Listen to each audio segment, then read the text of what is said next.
Welcome to your guide for passing the RICA test, proudly presented by teacherpreps.com. Let's get you fully prepared for test day by starting with the RICA test structure. First up is Subtest 1, where you'll be given 1 hour and 15 minutes to complete 35 multiple-choice questions and 2 constructed response questions. This section focuses on word analysis and fluency. You'll need to complete tasks like analyzing words with 27 multiple-choice questions and writing a 150 to 300-word response. For fluency, there are 8 multiple-choice questions and a shorter 75 to 125-word response. At teacherpreps.com, we're dedicated to your success. Our tailored resources include in-depth study guides, practice tests, video tutorials, and an AI essay grader that provides instant feedback on your practice essays. These resources are designed to build your knowledge and confidence, ensuring you're fully prepared for every aspect of the exam. Ready to ace the RICA test? Sign up at teacherpreps.com today.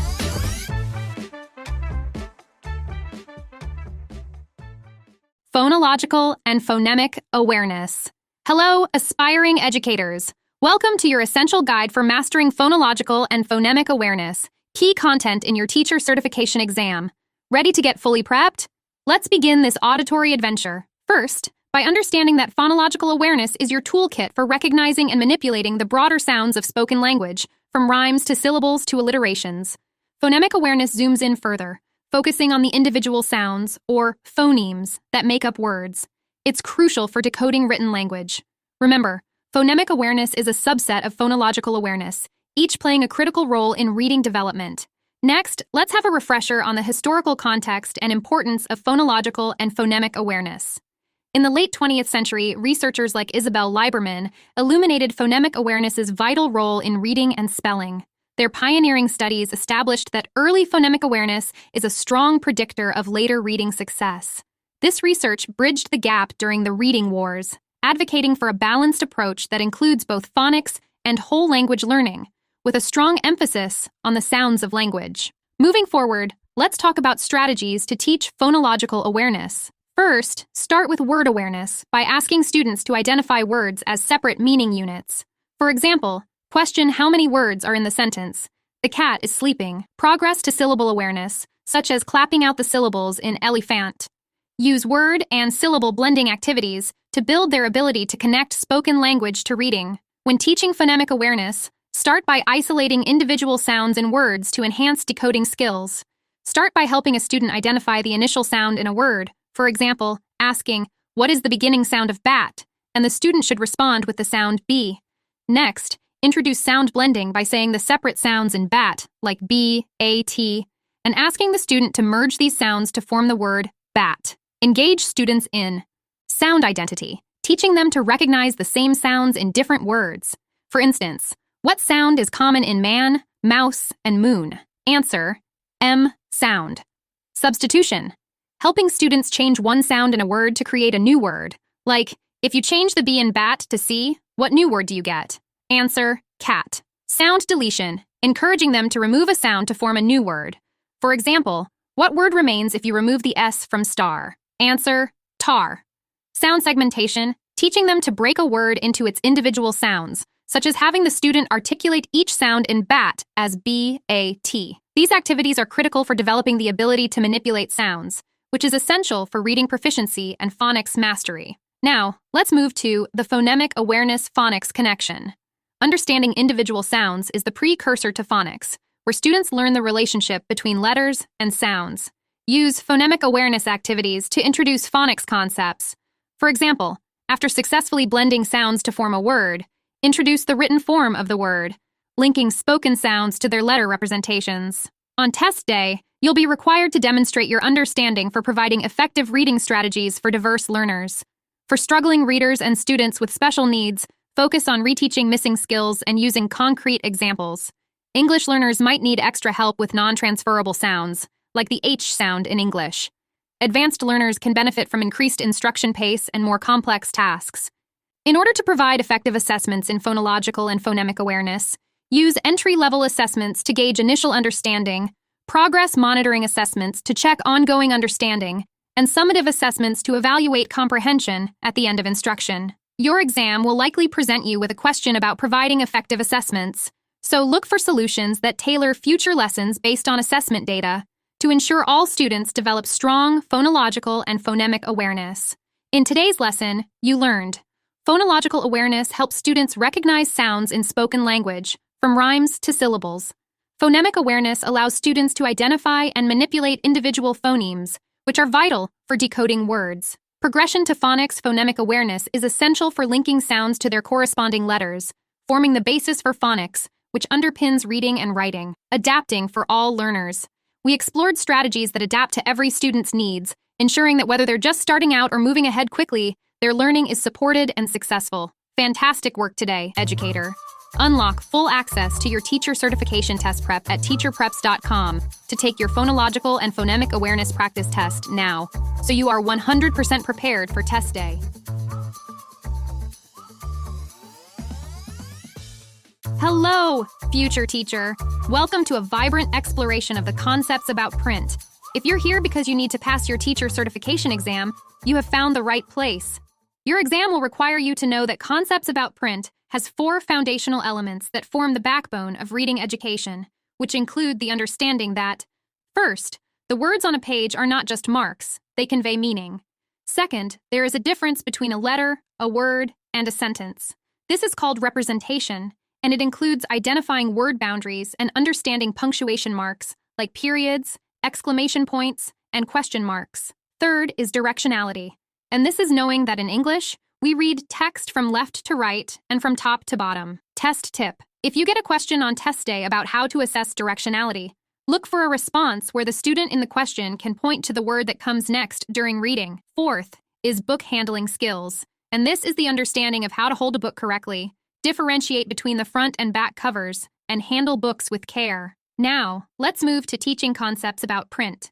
The effective instructional strategy to look for is called the shared book experience, and this happens when the teacher uses a big book to introduce the book cover, author, and title, reads with dramatic flair, pauses for predictions, and discusses the story, encouraging students to share their thoughts and favorite parts.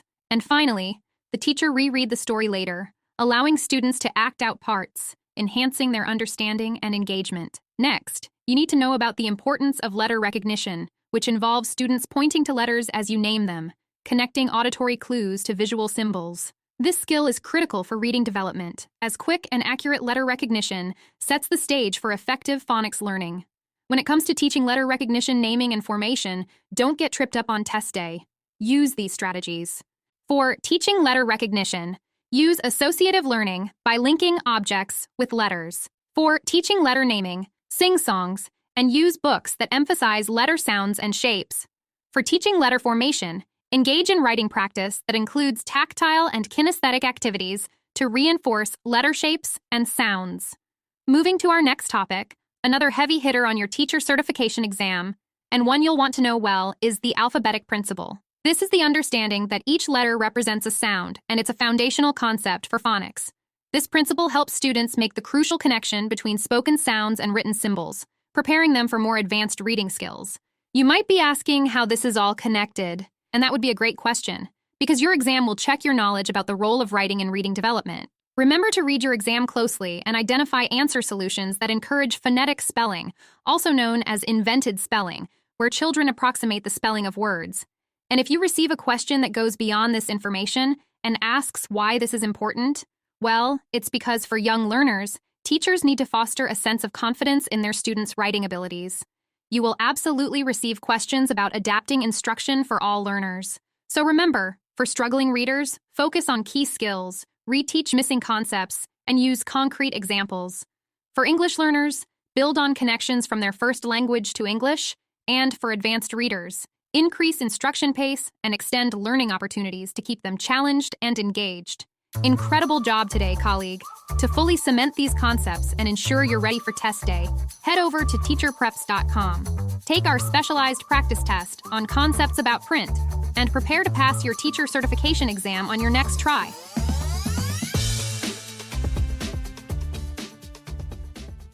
Phonics and sight words. Welcome, future educator, to your gateway to mastering phonics and sight words. These aren't just buzzwords, they are your keys to acing your teacher certification exam. Imagine a child saying, "Let's go to the park." This simple act of speaking sets the stage for what we call oral language development, a foundational step in reading. As the child spots the word park, we witness word identification in action. It's their first step in connecting spoken words to written ones. But recognizing the word isn't enough. Through repeated exposure and learning, the child transitions from mere recognition to what we call automaticity, reading the word park swiftly and understanding its meaning instantly. This journey from oral language to automaticity underscores the critical role of phonics and sight words. On your exam, expect to receive a question about the teaching progression of phonics. When you spot this question, be on the lookout for an answer solution that demonstrates the understanding that we teach the simplest sounds first. These are your consonant sounds like the soft F in fish or the buzzing Z in zoo. From simple sounds, we then move more complex structures, such as when two letters come together to create a new sound like etch in cherry or the in that. These are called consonant digraphs, a fancy term, but a simple concept crucial for your exams. And let's not forget the vowels, from short vowels in cat to the long ones in cake, and the more peculiar, R-controlled vowels like the AR in car. Next, let's get you prepped for continuous sounds. These are your friendly, stretchable sounds like S in snake or M in moon. They glide smoothly as you say them. Contrast these with stop sounds, where the airflow stops briefly, giving us sharp, quick sounds like T in top or G in go. Another key player in our phonics journey is inflected morphological units.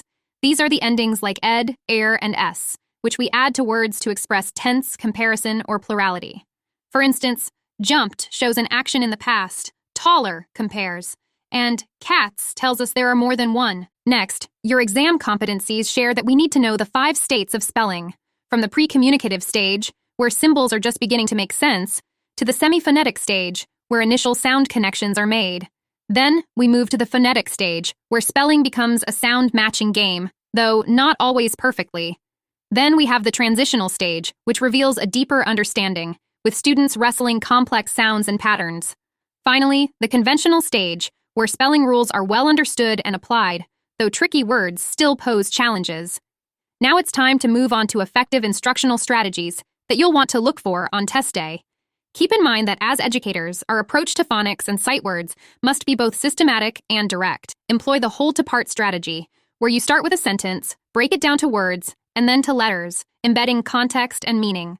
Alternatively, the part-to-whole strategy builds from letters to words to sentences, focusing intensely on phonics skills. Your teacher certification exam will ask you to demonstrate your understanding for meeting the needs of all learners in your classroom, so let's get you fully prepared for test day.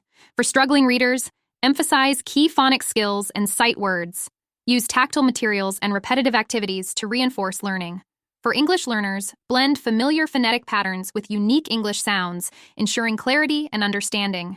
And for advanced learners, don't hold back. Accelerate the pace, introduce complex concepts, and encourage exploratory activities that push beyond the curriculum. Great job with this lesson. Now it's time to go to teacherpreps.com. If you're not already there, get logged in and take the phonics and sight words practice test to make sure you'll be ready to apply the knowledge from this lesson into a standardized exam.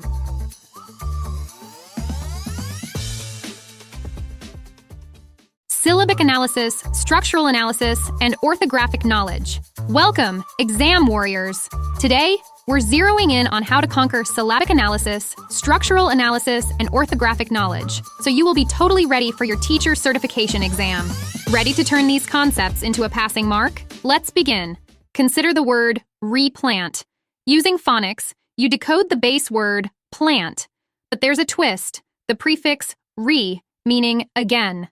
Understanding this structure helps you grasp the full meaning, to plant again. This isn't just about decoding, it's about ensuring full comprehension, a skill your exam will definitely test. Let's break down how to teach these skills effectively, because remember, your exam will check your ability to teach them, not just know them. For structural analysis, begin with the whole-to-part strategy. Start with a sentence. The farmer decided to replant the field. Highlight replant and dissect it. Re is your prefix, and plant is the root. Understanding prefixes like re can unlock meanings in countless other words, a critical skill for your reading and literacy sections. Now, syllabic analysis. This isn't just clapping out syllables, it's about applying rules that help decode and spell words accurately, vital for written responses on your test. For example, with a word like replant, Identify re as a prefix and plant as a single syllable unit following it. Knowing where to split words into syllables helps in both reading them correctly and spelling them in your written answers. All right, future educator, let's keep the momentum going. Orthographic knowledge extends beyond simple spelling. It encompasses an understanding of word structures, including prefixes, suffixes, and root words. For example, the word unbelievable breaks down into unbelieve and able. Now, how do we teach this effectively? Using the part-to-whole strategy, we'll start with the prefix dis, a common one on your test. Write it on the whiteboard, explain that it often means not or the opposite of, and then build on it. Attach it to connect to form disconnect. Spelling isn't just about memorization. It's about using multisensory techniques to deeply ingrain word forms. For instance, visualize the word independence. Break it down while writing it out, segment by segment, in different colors to highlight its roots and suffixes. Now, gear up to pass your exam on the next try by logging into your Teacher Preps account and completing the real exam-like practice test. Every question you practice, every rule you apply, brings you one step closer to acing that exam and stepping confidently into your teaching career. Thanks for watching.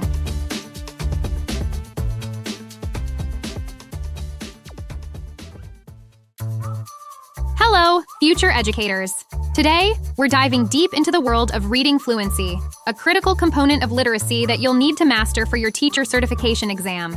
Let's break down the essentials and equip you with strategies that will not only help your students, but also ensure you excel on test day. First up, let's define reading fluency. It's the ability to read text accurately, at an appropriate rate, and with proper expression, or prosody. Remember, fluency is a blend of pace and intonation that makes reading sound natural, almost like speaking. This is crucial because lack of fluency can make reading a struggle and severely impact comprehension. On test day, look out for questions that ask you to identify strategies to improve reading fluency.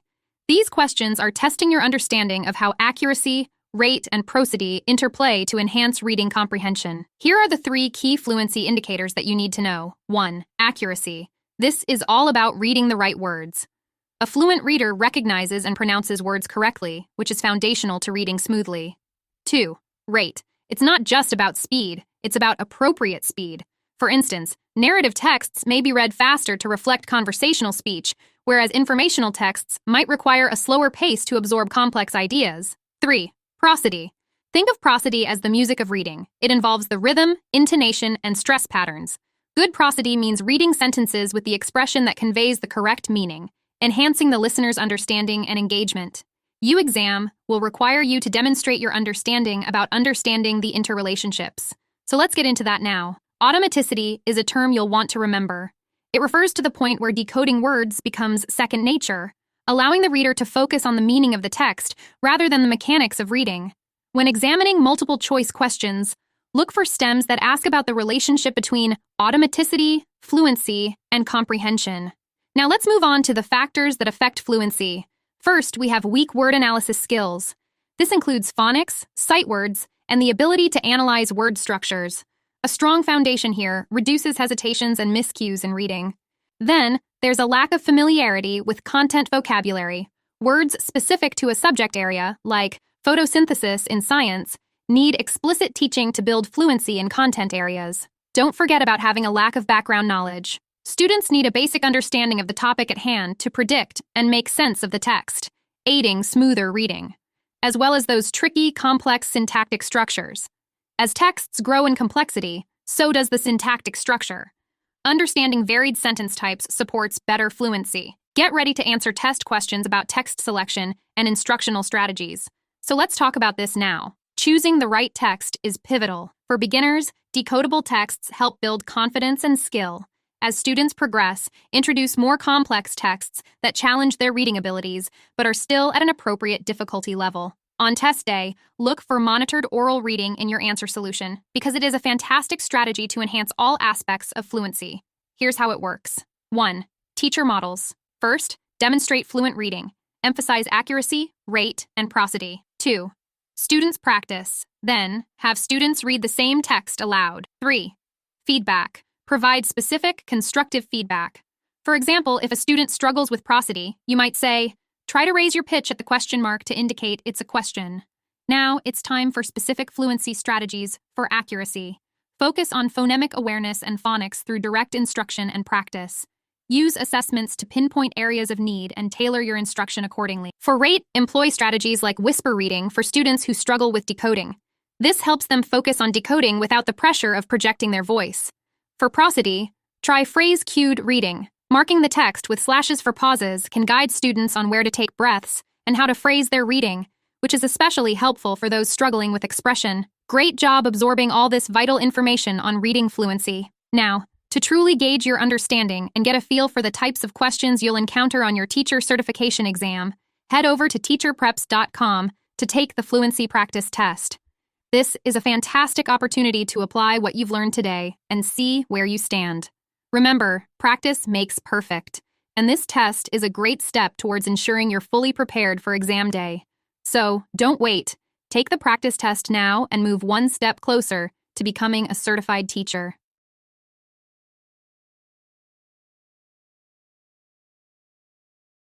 English learners, literacy, development. Welcome to the essential guide for supporting English learners in literacy development at the elementary level.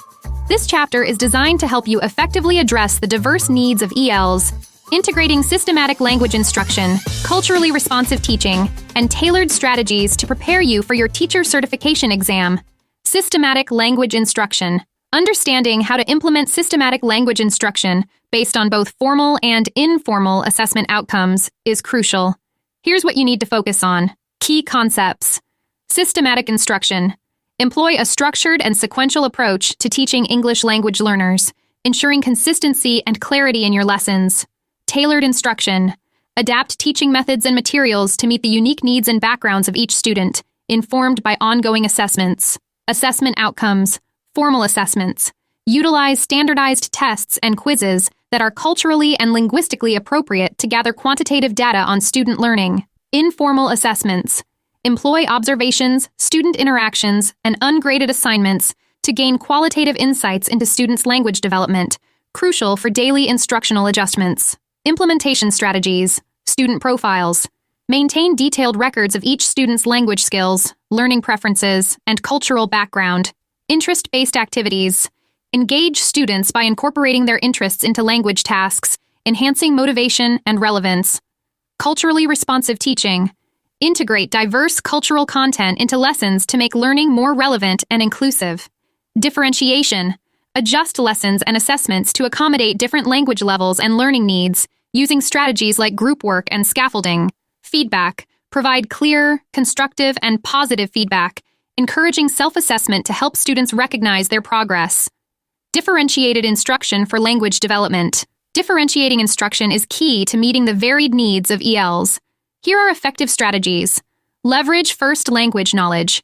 Utilize cognates and skills transferable from the student's first language to English, such as connecting artist in English with artista in Spanish. Address language differences. Be mindful of structural differences between English and the student's native languages, such as print directionality differences between English and languages like Arabic or Hebrew. Emphasize vocabulary. Provide intensive vocabulary instruction, focusing on key English words more extensively than with native speakers. Use visuals for vocabulary. Enhance vocabulary lessons with concrete objects, pictures, charts, and diagrams to support understanding. Model tasks. Explicitly demonstrate tasks clearly and slowly, ensuring that instructions are accessible and comprehensible to ELs. Cultural competency in teaching. Cultural competency is vital for creating an inclusive and effective learning environment. Here's how to integrate cultural awareness into your teaching. Understand diversity. Recognize and value the diverse cultures, languages, and backgrounds that students bring to the classroom.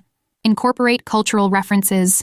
Use literature, examples, and content that reflect the cultures of your students to enhance relevance and engagement. Promote cultural identity. Encourage students to share their cultural experiences and perspectives, fostering an environment of mutual respect and understanding. Adapt teaching methods. Tailor your instructional strategies to align with the learning styles and cultural norms of different student groups, ensuring that all students feel supported and valued. By mastering these strategies, you will be well prepared for your teacher certification exam, but also equipped to provide a supportive, effective, and inclusive learning environment for English learners. Check your readiness for test day by visiting teacherpreps.com to complete the interactive study guides and practice tests.